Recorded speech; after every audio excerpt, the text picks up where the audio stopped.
Welcome to Uncomfortable, conversations about culture and Christianity. My name is Eric, and today I'm joined by Jess. Hello, world. That's it. Hello, world, and Alex. Shout out to all the physician's assistants out there. It is your day, physician's assistant day. Mm-hmm.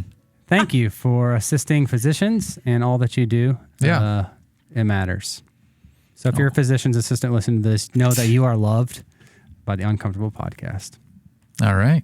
Or There at it least is. one member of the Uncomfortable podcast. Yeah. Do you guys love them too? I mean, I think so.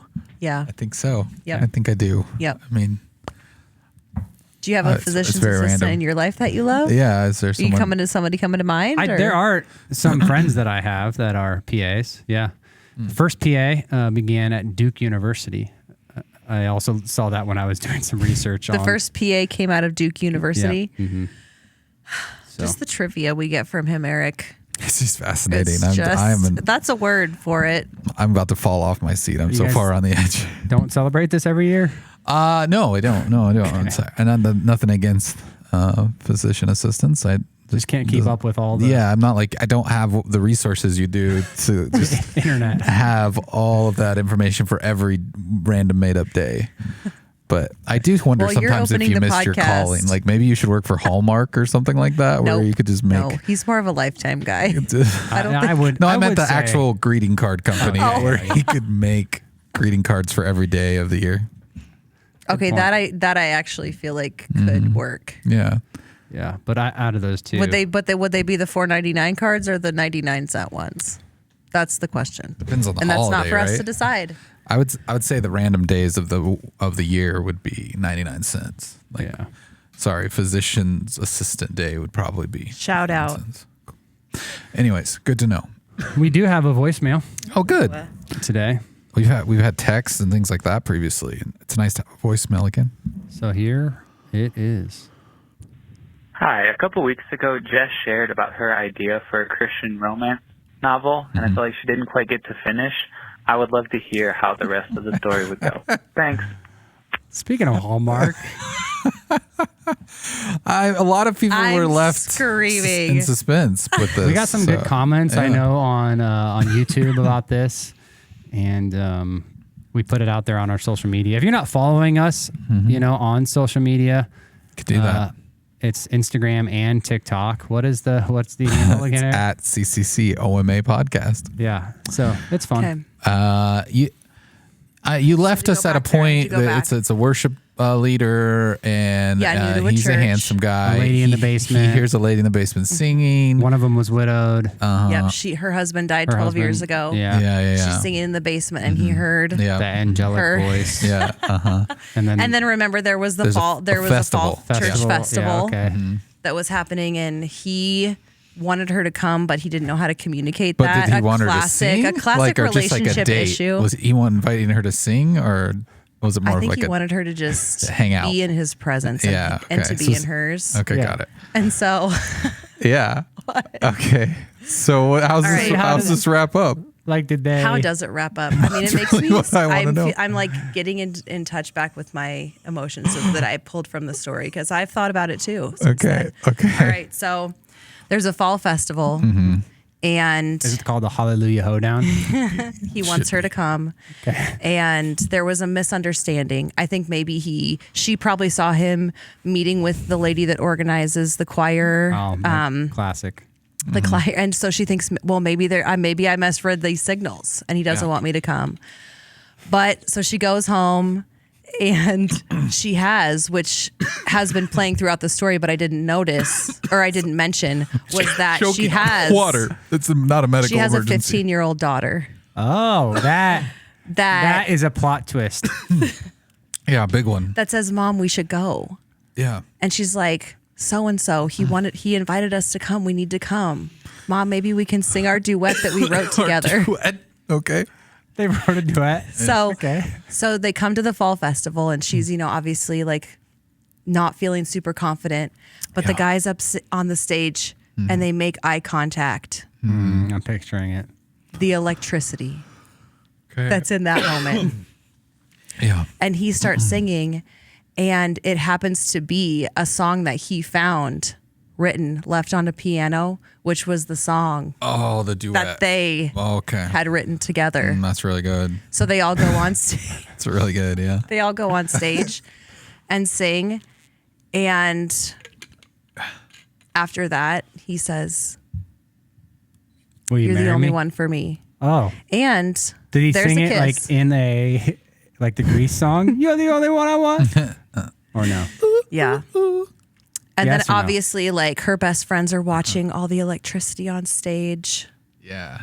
And they're texting her. Hopefully it Or is doesn't this like, did this take part in like modern day? Are they texting her, or are they just like? No, I think they all writing her know. They letters? all know. They're sending her. All women can speak without words. Oh, So they're sending those. the vibes. the vibes. Mm-hmm. Get with that. Okay. So All right, I so feel what- like they live happily ever after, and then maybe it goes to like a year down the road, and there's a baby bump. Why are you getting an alert right now? Just a little early on the. Did you get a national? did. She did the 118. The illusion is gone. Now people know we record on Wednesday. And it's not actually National Physicians Assistants Day. Oh, It is no. when this releases. I know, but I'm just saying now. I feel like people, I got to the ending of that story just in time. But I will say We should. There's you gonna could be a leave it. It's sequel. like yeah, maybe there's a there's going to be a cliffhanger or sequel. something. So that caller needs to maybe call back in a month or so and get that second. It's going to be a Christmas theme. So call back in about a month. Oh, so because it's moving from Yeah, fall, we're moving to the and then- next. Season. Okay. The Christmas sequel. What's the name of this story? Like The first if it's a one, yeah. movie or a book, what's the title? Falling into love. Okay. Oh okay. wow! I feel It's like my fall. I approve. Okay. It's the fall season, and then there will be a sequel for Christmas. Don't ask that title yet; it hasn't come to me. Oh, there's I got my mine. I got my 119. Take a national screenshot of what that says. alert system. read I'm it. screenshotting it. How do I? Because I cleared it. X'd Oh mine out. I just boy, want to that see what was. it says. It's that time. My watch is going It says off. My phone. Everything. this is a test of the National Wireless Emergency Alert System. The purpose is to maintain and improve alert and warning capabilities at the federal, state, local, tribal, and territorial levels, and to evaluate the nation's public alert and warning capabilities. No action is required by the public. But Well, pretty it much, worked. We knew it was coming. pretty much, if a meteor or an asteroid or something is going to collide with the planet, you'll hear That's that. how we'll find out about yeah, it. and be like, All okay, right. well, Good to know. time to check some things off the bucket list. And that's the national one because we've gotten those before. You know, Yeah, like locally, like locally, Amber Amber Alerts, Alert, things yeah, like that. things. But this is like everybody Yeah. in the whole country, even Hawaii and got Alaska. it. it's pretty wild to even consider. I mean, how amazing really that technology is. You think before cell phones, like the ability to really get a message out there like that. Almost everybody's connected at this point. And so it would be interesting to see if there's somebody that somehow did not get that. So let Yeah. us know if you did not, if somehow you went through Wednesday and you didn't get that, or you live under a rock. I think if your phone is off, you would not get it. But as far as I understand, that's the only way you're not going to get it. All right. Well, thanks, Jess, for finishing up your story. problem. Maybe the sequel will come to you later on, and we can hear it's more already about coming. that. All right. Well, up next, we're going to be talking about words and how we use our words and how they get misunderstood sometimes, and people say things that makes Alex giggle, and we don't know why. But there's been 690 new words added to the dictionary this year. We're going to talk about a few of those and a lot more around vocabulary. So stay tuned for that. That's right. 690 new words have been added to the Merriam-Webster Dictionary in this month. This was last month, September yeah. 2023, not this month. Time is moving fast. I gotta keep up. Our friend of the show who's on here recently, Jarrett, who's also on staff here at the church. what a guy. He prepared a quiz for us with some of these new words. And in this quiz, I'm going to read the word, and I'm going to give us all, I don't have the answers either, but I'm going to give us all two options of what we think that word means. And this will kind of help set us up well, give a few, I don't know, how many are in here? 10, something like that. 10, this is 10 is of the so new fun. 690 words. 10 of the 600 new. Yep. See how Okay. much we know Oh, and can boy. define them. So if you, we'll find out and play along at home because we won't give out the answers. Maybe should we wait till the end to give out, or should we just do it after each word? Maybe- give out the answer. We'll just yeah. go after each After word. each Yeah, let's each give our, Okay. our submission and then. Okay. All right. And Jarrett's positioned across and Alex, the room, we can't get competitive. and he's going to give but I wanna me be- a sign, so I'll know. there's not Okay, competition. if it's A I or feel B. competitive. Yep, A or B. All right, here we go. The first word added this year to the dictionary is Riz, spelled R-I-Z-Z. Is it A, a playful, an imaginative term used to describe the delightful feeling of raindrops lightly tickling your skin as you walk through a gentle summer shower? Okay. that Or feels B, busy. is it romantic appeal or charm? Do we all have to Say at the same time. Both sounds so do we go maybe good. one or two? Like for us, A one or or B. two? We could just say it. What Okay, I think. A or B. Yeah. Okay. On three. Well, it's weird. Just say it. It's fine. It's no one's gonna steal. I'm going B. It's I was gonna go B too. it's B. I think it's B. I'm pretty positive it's B. Yeah. B. The answer is B. We did it. I mean, Riz is Where's the applause comes thing? from the word Yay. charisma, so it's like I would be playing shortness. applause right now, but Austin It's not muted me.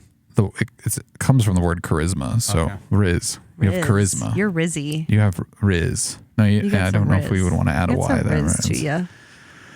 I don't even know how to Eric's like, pronounce "Don't add this that word. Tabata. Tabata? Is that how? reading your screen. Why are you reading my screen? Cheating. Ew, I don't know the Alex. answers. Tabata.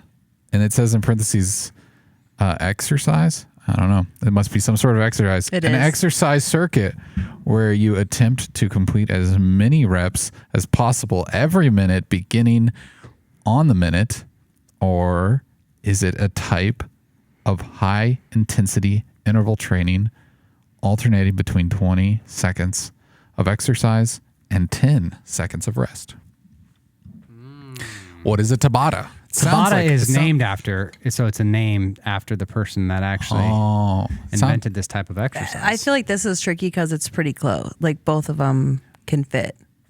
Only one two. of them is a Tabata. But I'm saying sounds you like a could get Greek food confused. or something wrapped in a pita, What do you guys think, Jess, topped with.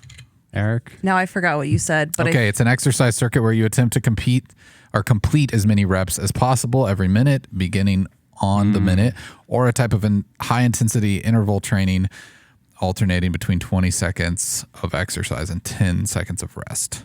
that one. You think it's a B? I think it's a B as well. I mean, I know Alex knows what it is, so I I do know what it feel is, like, but I'm just like I feel like you could think A is tricky. yeah. Yeah, A is more of a name wrap. I've heard of B, that type of exercise. I didn't know it had a name, but I mean, I feel I'm just gonna go with B because You can download it's B. Tabata Okay. apps. Yeah, I have Jarrett- an entire Tabata playlist. Jarrett on mine. has and it it's confirmed. like do 3, 2, 1. Yeah, and then it has actual songs. Yeah, anyway. All right, Tabata. There we go. 2 for 2. Let's go. yeah. See, We're I doing knew it, We're Mr. doing Competitives. it. I knew we're it. doing it. Us. He's saying we. together. We're all Tabata-ing this together. All right, next. Simp. What? Simp. S-I-M-P.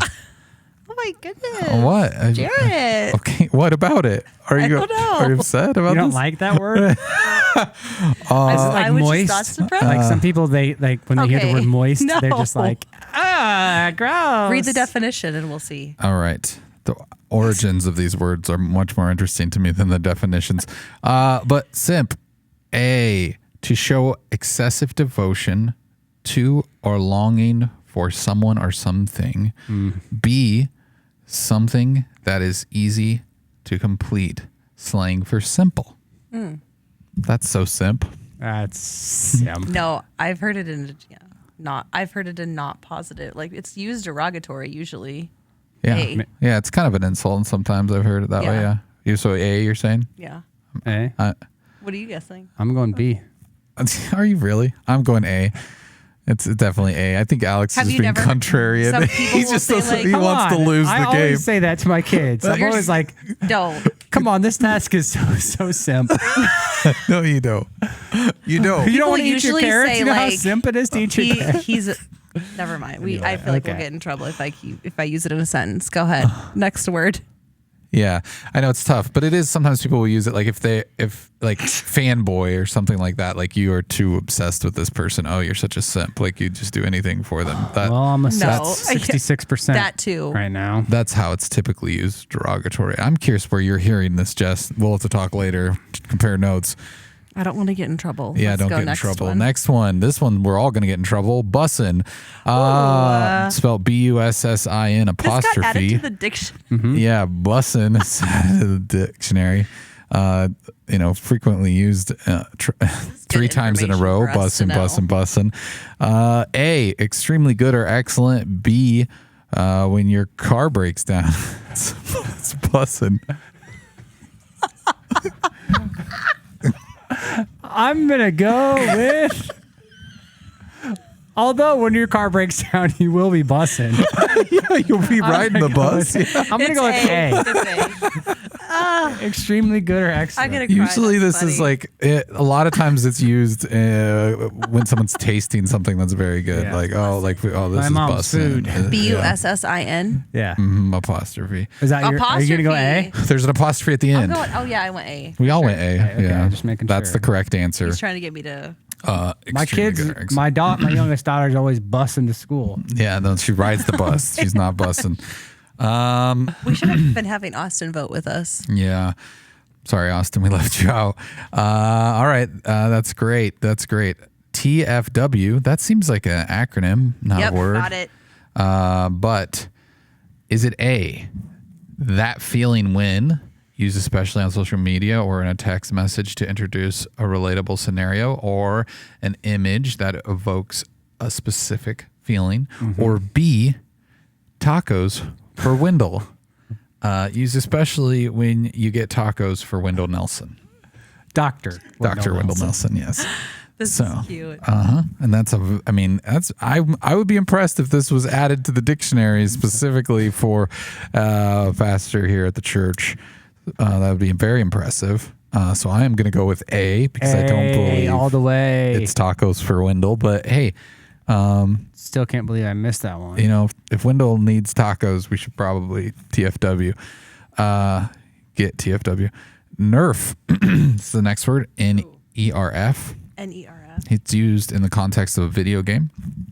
So A, an alternative word for first-person shooter FPS due to the popularity of the toy Nerf guns. Oh, Nerf guns. Okay. I get it. Or B, to reduce the effectiveness of something in a video game. Nerf. It's Nerf or nothing. And it's in the context of a video game. Uh-huh. I'm gonna go A then. Okay. I also am going to go A. I know nothing about video games. All Eric, right. Tell us Eric the knows answer. though. I mean, I know it's B. 100% B. Wait, Yeah. okay, read B again. Nerf means To what? reduce the effectiveness of something in a video game. So typically, Oh, I guess that makes because you sense. nerf it, that means like make it less effective. Like a Nerf gun is much less effective than a real gun. Got it. See, we're all learning things today. Yeah, I Everyone's learned probably- tabata. Hopefully, everyone learns a new word. It sounds That's delicious. good to know, though. I should have made you answer it first, then I could have copied you. Yeah. So, Wow. anyways, that's fair. That's fairly like new too, because video games used to be isolated. Like you got a cartridge and that was it. But now they're online, so they can update the game and nerf certain aspects of the game. Okay, moving on. Oh boy. Let's speed round these. Nope, we're gonna take our time, Alex. Don't you Okay. try to slow us down. That's true. We're having Alex. fun here. We are having fun, and everyone else is having fun. Alex is listening. Just as clients eventually. Oh, I'm good. Just got to pick my kids up in All right, I'm trying to hurry. All too fast. Thirst trap. Go. Ooh, Hey. that's the guy from my Hallmark movie. Okay, a photograph or That's his video name. shared for the purpose of attracting attention or desire. B, a trend in the beverage industry of including ingredients that increase thirst, leading to consumers drinking more. Drinks that make you thirsty. That's what a thirst trap is, do you think? Is it A or B? I want Alex to answer. A. Okay. Okay. Are you going with I A? didn't know. I'm going A. Yeah, it's For A. sure. It's definitely A, right? Okay, Jared's giving us thumbs up. A, thirst trap is a photograph shared for the purpose of attracting attention or desire. This next one, I'm not sure how to pronounce.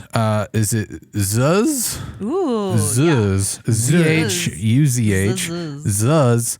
A, acceptable, satisfactory. B, a small improvement, adjustment, or addition that completes the overall all look, taste, etc. of something. Is it zuz? What's zuz? Don't look at me. I want Alex to answer first. Okay. Yeah. Is it acceptable? I think I'm going A. That's zuz. Zuz. Or is it a I'm gonna small go B. improvement, adjustment, or A. addition that completes?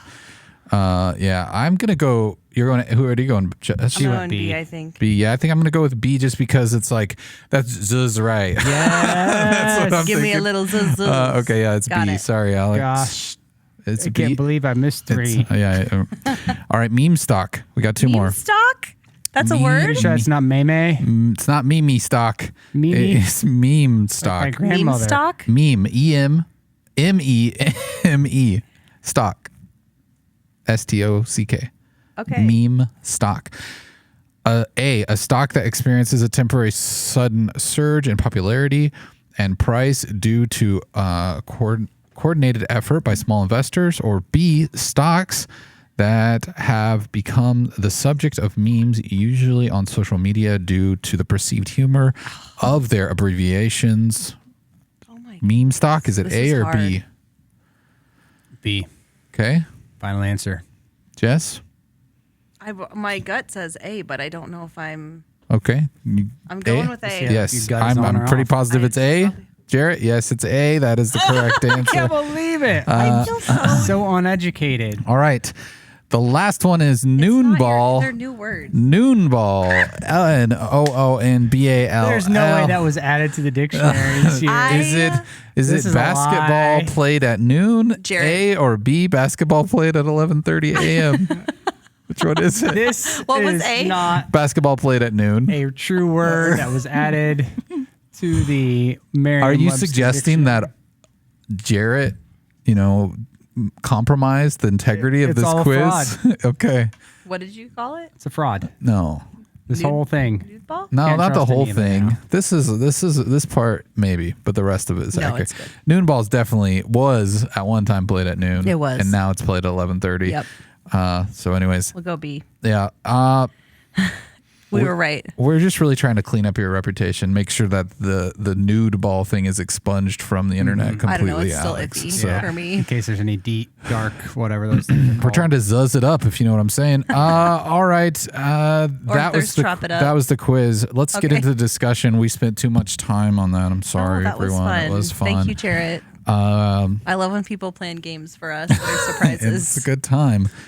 Yeah, let's talk a little bit about All right. words. There's so many words. We use them all the time, and we probably misuse them just as much as use them correctly.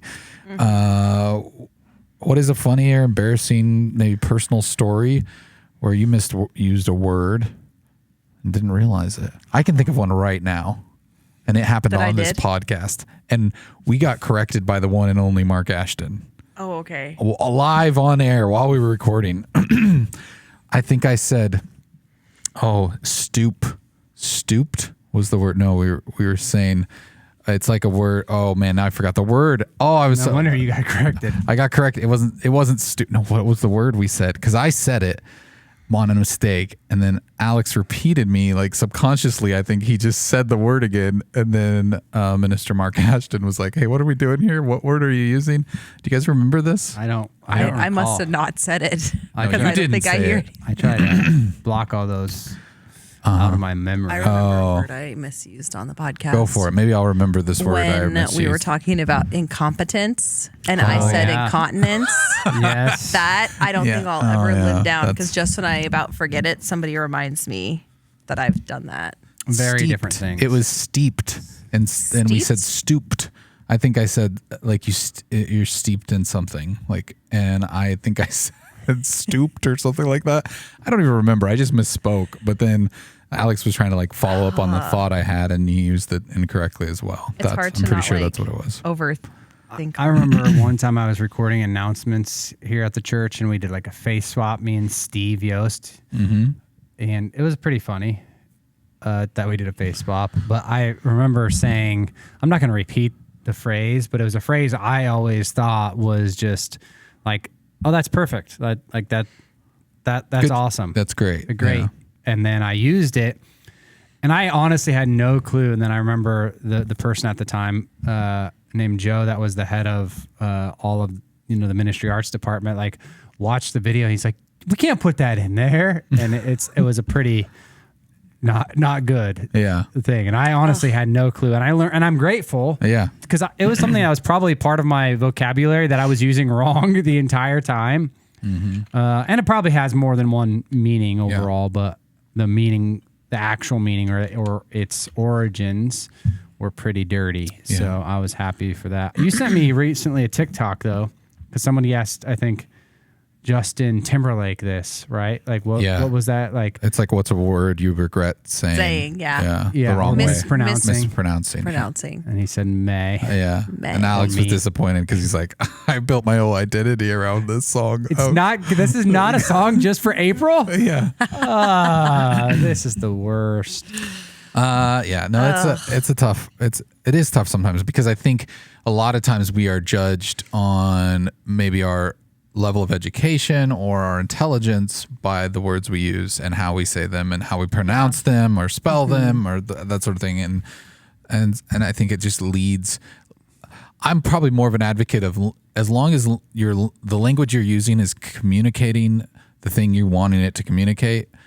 I'm fine with it. I'm not really going to get that uptight about it. But I do know people that if you mispronounce a word or you don't say it just right, they will just call you out for it and almost make fun of you. And I hate that because it's like everybody makes a mistake once in a while. And like to be on the receiving end of the mockery is never fun. And it's like, okay, I know I kind of mumble sometimes and whatever, stutter, and it's just who I am. But if you understand my intent and that's not being misrepresented, then I don't think it matters as much. But I know there are a lot of English majors out there who would disagree with me. Mm-hmm.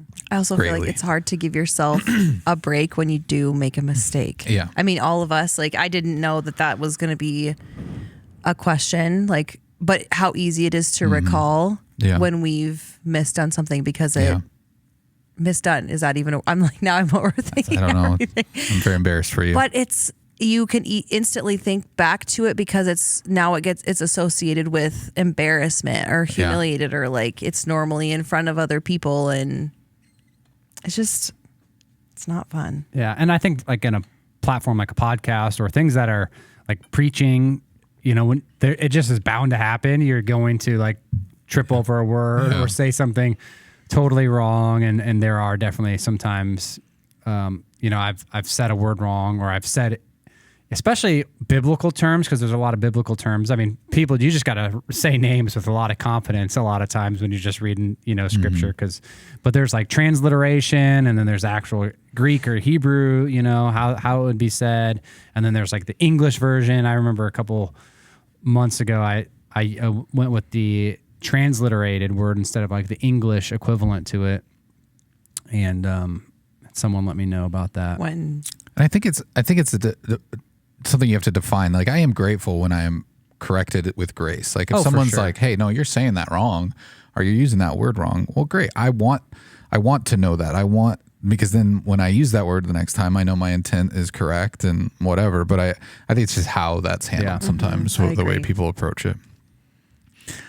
I think one thing when we're talking about words that it's going to be hard to avoid are bad words, especially in the Christian culture. I think I've hung out with the cursing Christians and the non-cursing Christians, and it's one of those things that I think for me personally, I typically it doesn't bother me that much. But I was kind of raised that you don't talk that way, like that.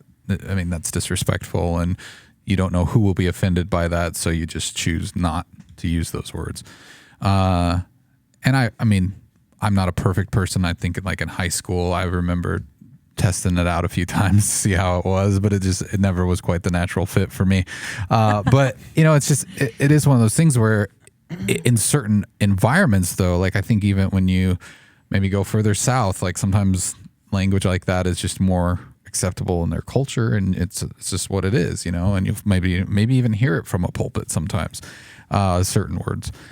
But then you also couple that with euphemisms, like when I was firmly taught not to use the Lord's name in vain as a child, and I know that we weren't allowed to say gosh or geez because those were just euphemisms. Euphemisms for that. Yeah. So, what are your guys' thoughts on that?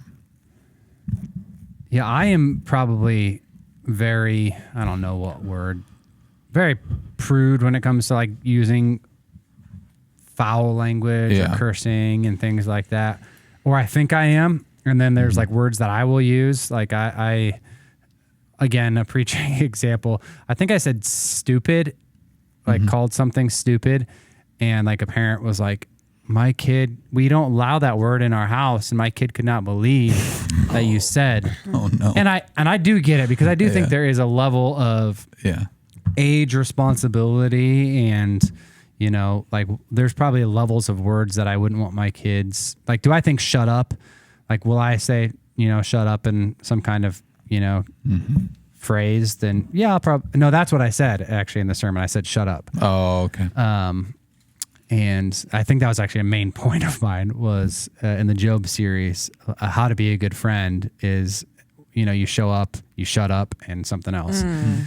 So that's what it was. And so like, am I okay to use it in like a harsh, or I was trying to make a point like that? Yes. But do I want my 4-year-old running around saying shut up? No. Alex But said there's it. moments where I'm like, man, I just wish this guy would shut up on TV, you know, like, and I just feel like, you know, that's one of those age appropriate things. I don't want my kid also, and maybe I'm just a big heretic in that, but yeah, I'm like it, for me to swear, I mean, use mostly 4-letter words is what I'm thinking, is very rare.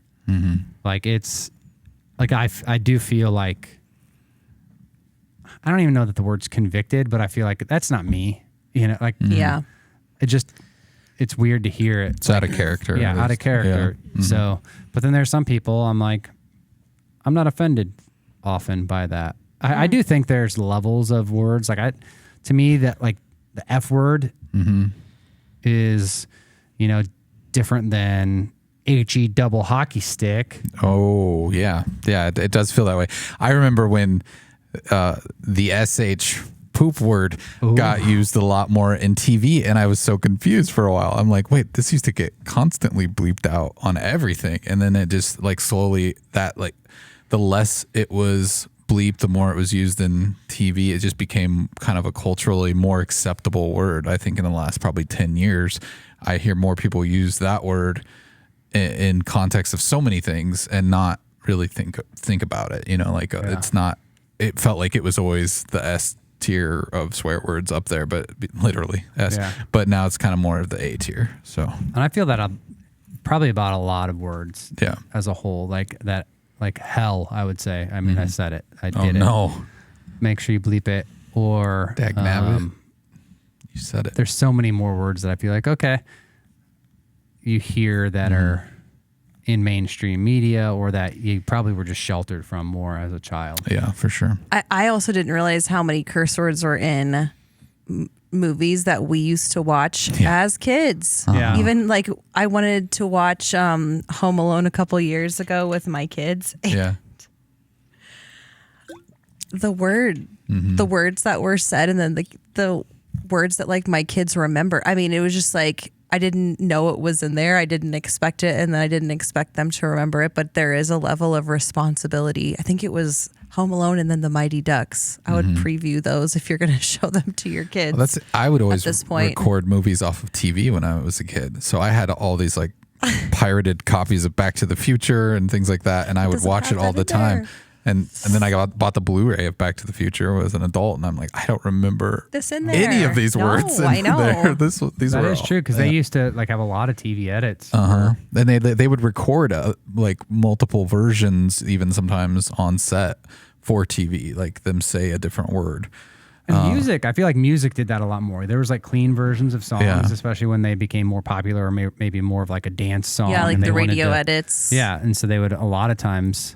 That has made, like with Apple Music and some of that, I've seen a resurgence of that because of parental restrictions. That's my theory. I don't know if it's true, but I think because people can control what their kids can listen to, artists, to get the plays from younger generations, they will just put out, like if you go to the bottom of the album, you'll find an alternate version of it that's clean. Like and it seems so much easier to do probably now. I mean, with AI and, you know, just where technology is, then that has to take a lot of work formerly. Well, especially because you're not distributing it. Like you could never buy a clean version of an album at the store. Like you had to get, so now it's like, oh, well, we can just, it's digital. We can release both without. I think also like when we're talking curse words, these are expressions. So maybe someone is using it to like express an emotion. And then I think there's like another turn to using what we're calling bad words, but I think there could be a ton more when you're speaking something over somebody.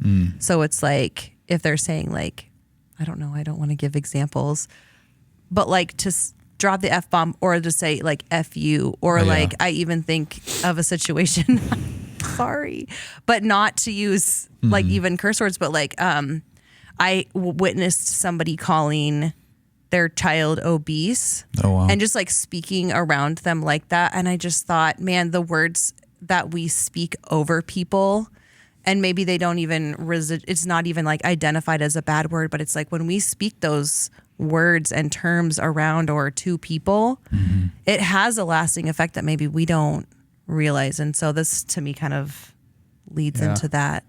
Well, I think at the end of the day, especially I think inside Christendom, there are these euphemisms that and not even in just Christian culture, but in subculture in general, like the meaning of both at the end of the day is the same. Like whether you say goodness, oh my goodness, or, crap, or what, like, especially if it's coming out in like a angry or whatever, like the meaning, the directness, the pointedness is the same. And sometimes I typed WTF, but I meant what the frick.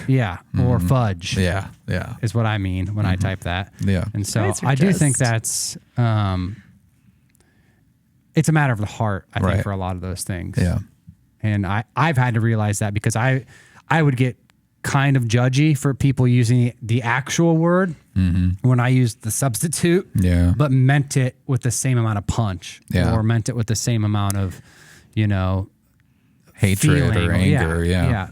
And so that's one of those things, though I still am not like, I'm not going to use those or not part of my character. I've learned to feel like, okay, use a different word, or you're acting just as much out of anger and like dismissing your own because you used a clean version of that, but you still meant it pretty vehemently. Somebody in the media that fascinates me right now is Deion Sanders, who will openly talk about it. I mean, you can Google his decision to stop using any type of derogatory language in his 20s. What a mature thing to decide in your 20s, but then just how he talks about it and discusses it. And so then being aware of that when he's talking, I just feel like he has a lot more vocabulary and richness in what he's talking about. Just it's fascinating to me because I feel like a lot of people aren't public with that. Yeah. And then don't choose to do that. So. Well, and you deal with these like, I guess, high and mighty superiority type things where it's like, oh, well, I'm better than that. Like, and I think that's where it probably rubs people the wrong way because they're going, oh, well, you don't say bad words, so you're better than me kind of thing. And that's just, it's that weird spiritual classism that I think we can run into. Yes, and integrity, you know, I think it's an integrity thing of like picking and choosing the places that you would use those words and just trying to live the same in every situation. So, and I mean, I think it's another thing that people notice. I noticed it. I used to do a lot of Twitch streaming, and I would get comments several times. I mean, over a period of time of people. I'm assuming it might have been younger kids that were watching the streams, and they would say, "Why don't you cuss? Does this guy cuss?" Like, it's just a weird thing where they don't, because they're so used to hearing that in online personalities that it is jarring. And I think it's not, isn't what makes you a Christian, but I do think it can be the thing that sets you apart in the world, that maybe shows something different that people go, why doesn't he use that language, or why doesn't he talk that way? Not always, I'm not saying that in a prescriptive way, but I do think sometimes that can happen and it matters. Like you said, Alex, the context, the place. All right. So what are our feelings towards some other phrases that we've heard? I mean, I think there's different turns of word, like sticks and stones may break my bones, but words will never hurt me. Is that true? Do you think that's a true statement? Yeah, I mean, I think it's one of like the biggest projected lies that I remember hearing as a kid. And I think and saying as a kid, you know, like you're saying it mostly when you're hurt, you know, I'm like, oh yeah, you called me that. Well, sticks and stones will break my bones. Your words. And I think it's a part of like a protection mechanism and trying to preserve yourself, but also like, oh, that hurt me, you know? And it's definitely one of those things that I've tried not to like project and, you know, teach my kids. 'Cause I think words are so powerful, in our lives and how we use words, how we define them. I think you were just sharing, Jess, like obese, like is obese a medical term? Yes. Is obese like a proper term to describe certain things? Yes. Should I be wise in how I would use that or call that, or what my job is as a parent to say that? Yes. You know? And so, it can be hurtful. I'm rubber, near glue, whatever you say. That's a good one. Bounces off me and sticks to you. Is that how that goes? Oh, yeah. That was the other one. I haven't thought of that one for a while. Yeah, it's. I think it's true.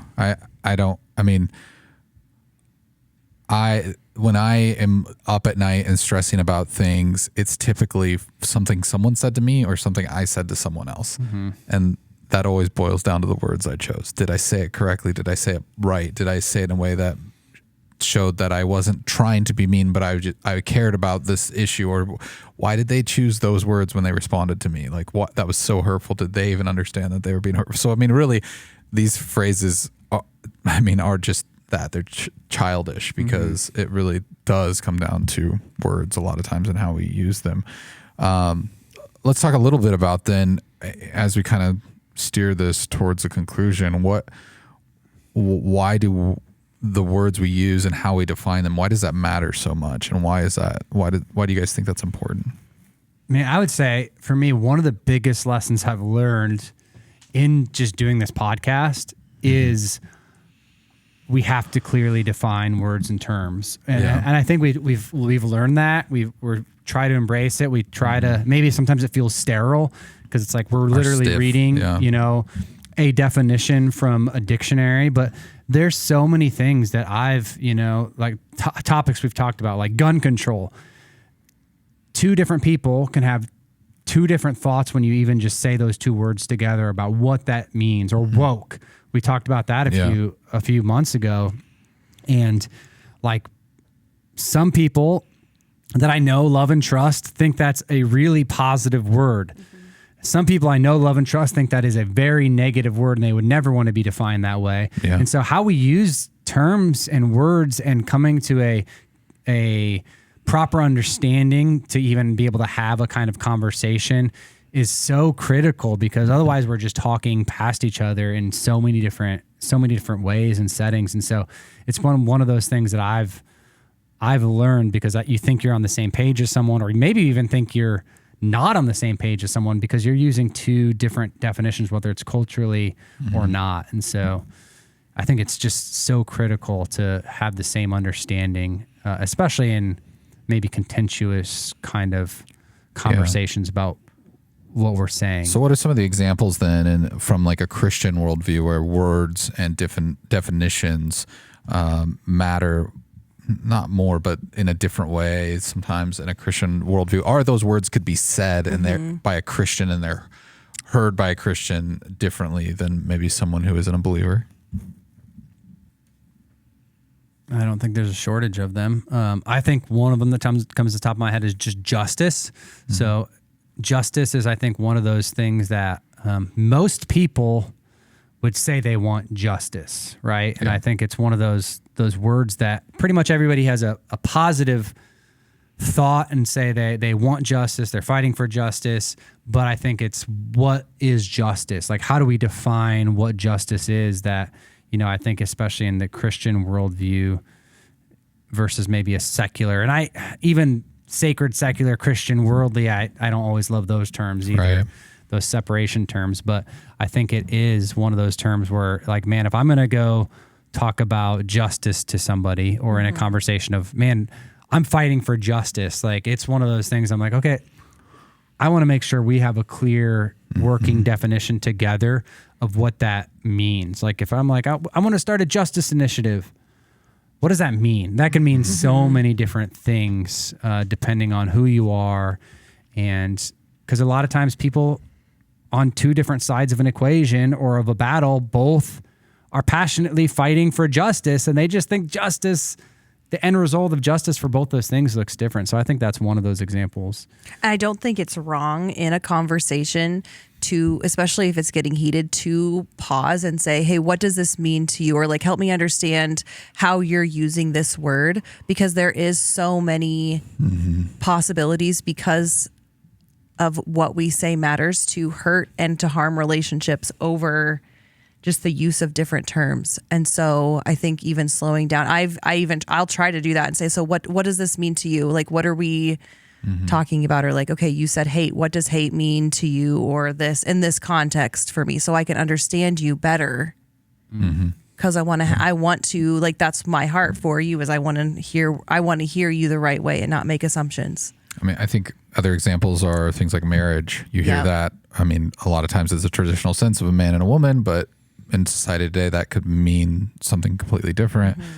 I think freedom is another one of those words that we hear a lot, and it's tied to an identity sometimes, other than like what it is. It's like, I am all about freedom. Okay, well, what does that mean? And then that brings up ideas of freedom of speech and personal liberties and things like that, which are all good based on what they are. Our country was founded on, but a lot of times they get co-opted into these more radical ideals. Yeah, I think especially, when you talk about both those words, I think, marriage, there's definitely like a constitutional right towards marriage and how it's defined. And then there's like, hey, what is our biblical worldview on marriage? And, how does the Bible describe it? And who gets to, does the church get to define it legally? Does the government get to define it? Personally, for me, I'm like, I wish we could separate, the church's role in what we call marriage and then what the government calls, marriage or that covenant, because I think there's a lot of people that get married in a church that have no clue of, the biblical mandate and covenant of that, or freedom. Like freedom, I think I'm so tempted to think it's, I get whatever I want, but really the biblical idea of freedom is constraint, like I'm the most free when I can live with constraint rather than when I have, no constraint in my life at all. And so I think constraint leads to freedom, but a lot of times we think it's independence, being able to be independent and do it on my own. But really, I think in the Christian worldview, at least, like I'm more free when I realize I'm dependent on. Well, this is a real nerdy analogy there, but I like Superman. I grew up Batman's way better, but I always like Superman. Everyone says, oh, Superman's like the worst superhero. He can just fix anything, do anything. He has infinite power. Why would you think he's an interesting character? And I think that that's part of the interesting side of Superman to me. It's like, it's the restraint he has to show. It's not that he can do anything. It's like, because he can do anything, like what restraint does he show in the way that he protects people and helps people? And I think, that's maybe kind of an elementary example, but I do think it's pretty powerful to think about that, like, oh, I do have the freedom to do anything, but how I use that freedom when I'm interacting and helping others and leading my own life, that's more interesting to me. Like, that's more valuable for us to think about than just, oh, well, this means I can do anything I want. I feel like both of those ways that you looked at it is you're two healthy people looking at that word, but I think it can also be massively abused. Right. I have the freedom to say whatever I want to you, to do whatever I want. I have unlimited rights because you're my kid, or because I'm married to you, or we're in a relationship. Especially with work. There's that freedom, like free speech, for example, comes up all the time. Like, you can't tell me not to say, like, I can call you whatever name I want, Eric, because I have free speech, right? And it's like, it's true. Okay, but there are limits to what that is, and hate, and stuff like that. I think another thing that's going to be and is in our culture is gender, male, female, ideas like that. And I think, again, it's one of those things that we'll have to make sure, hey, we're talking about the same things when we're talking about, gender, and there's even more words that are being defined, as far as gender identity and gender dysphoria, and even more medical terms, that there's people that use gender and assign it to chromosome. There's people that use gender and they assign it to feelings. And so again, I think how we use that kind of word is one of those things that we need to make sure, especially terms that get more scientific, like where does the authority of these terms come from? And yes, as a Christian, we understand that authority comes from, God, like that's where we find our ultimate source of truth and authority, but we also live in a world that is defining some of these things differently. And so sometimes, as far as gender and gender hospitality or name hospitality, I think that's where there can be a lot of tension in our culture about how do we live in a world that's, yes, we believe in truth from God, but culture is defining it in a different way. So let's make sure, at least when we're having this conversation, that we're on the same page about where we're getting our information and defining these words, because we can talk past each other, I think, a lot in that way. Yeah, and you mentioned truth in that, so I think that's a lot. We live in a society now where it's my truth versus your truth. So subjective. And you can never... Yeah. And I think that whole idea comes to play with words, right? Like, well, my truth is whatever. Like, I am this, I am that, and I get to define me. And it's just such a part of that. So I think biblically, love is one of those things that, when we use words, especially when we get into like the original language of Scripture, love is just one of those words that's so difficult to define. There's the feeling aspect, but Scripture even, it can't embody the concept of love in just one word, So in Scripture, you'll hear people talk about agape love, which is it's like the highest form of love in Scripture, or phileo love, which is where like Philadelphia comes from. That's more of like a brotherly love. And you've got eros, which is more of the romantic, passionate love, like burning for one another and desires for one another.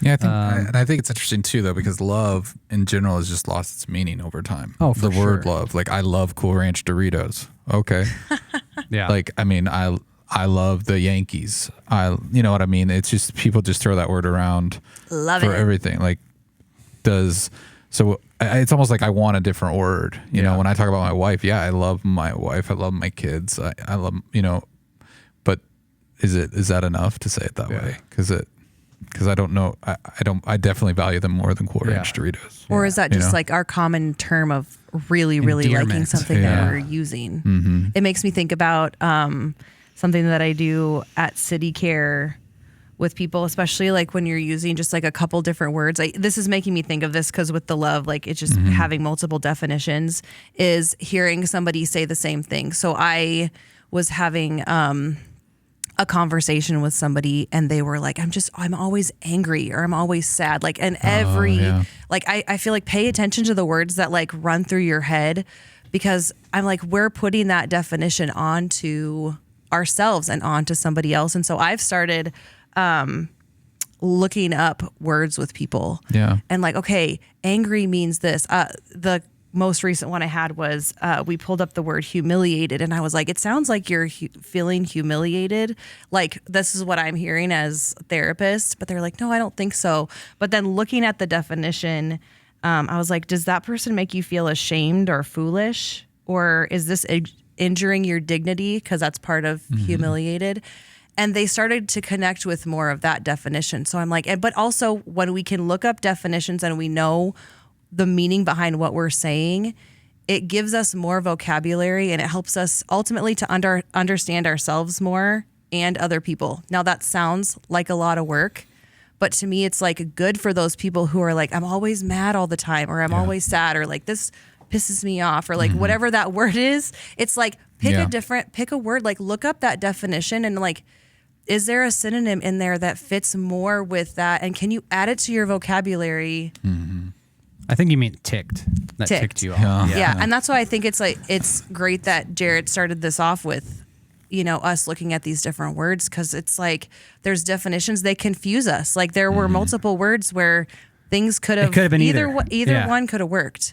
And so that's where it's confusing. That's why also words are beautiful, because they can be assigned to different things, but it's a huge responsibility when we say things, especially platforms, or like I said, the things you speak over people matter and to people matter.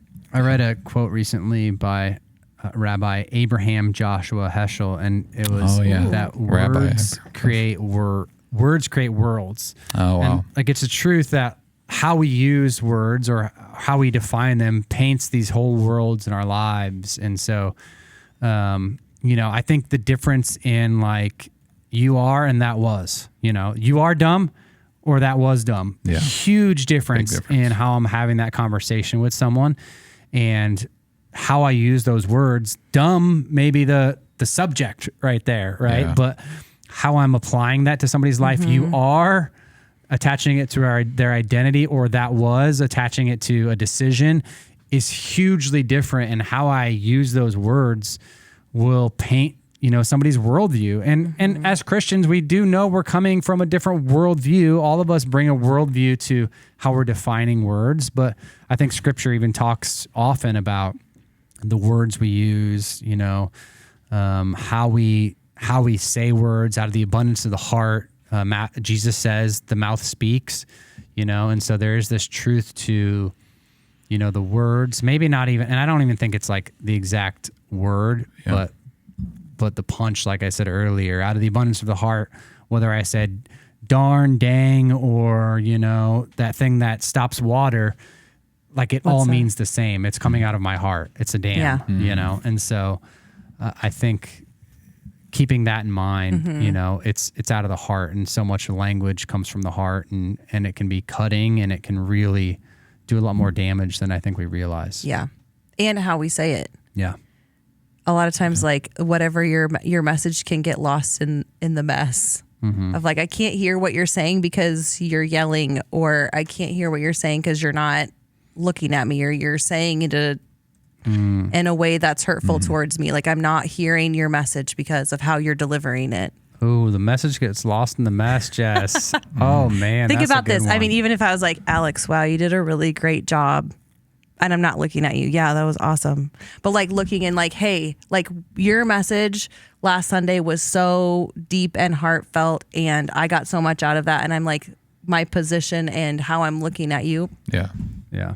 Makes a difference. Yeah. I do want to just give a resource, because it is almost impossible, especially, I mean, we talked about 690 words, entering That's a lot. the dictionary, and anybody from almost any other country will tell you how complex English is, and that we even add these words is sometimes almost silly.